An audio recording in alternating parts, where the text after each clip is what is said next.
Alam mo po, nag-abroad ka, matutunan mo kung paano maging madamot. Bakit? Kasi alam mo kung paano kitain yung pera sa abroad. Dito rin nagbabago ang ugali ng isang tao.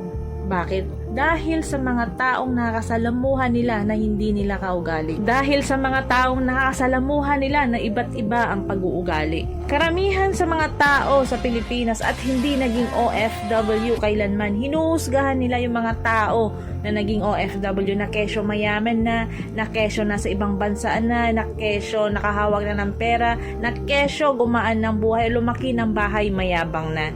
Hinuhusgahan nila agad kung ano yung nakikita nila sa'yo. Hindi nila alam yung buong dahilan at buong kwento kung bakit ka nagkaroon ng ganito. Sa ating mga Pilipino or yung ibang Pilipino, bakit kaya hindi na maalis yung ugali nilang panghusga at inggit? Yung tipong wala naman silang ambag sa buhay mo, wala naman silang naitulong sa'yo, wala naman silang nagawang maganda para sa'yo, pero sila pa yung number one na naninira sa'yo. Sa mga ganitong klaseng tao na wala namang ambag sa buhay mo, na wala namang naitulong sa'yo, na wala namang magandang nagawa para sa'yo, huwag mo silang pansinin. Kung ano yung magandang plano mo sa buhay mo, ipagpatuloy mo lang. Kasi kung magpapa-apekto ka, ikaw rin ang talo. May pangarap ka sa buhay mo, may gusto kang marating sa buhay mo, bakit ka magpapa-apekto sa mga sinasabi nila? Bakit ka magpapa-apekto sa mga ginagawa nila?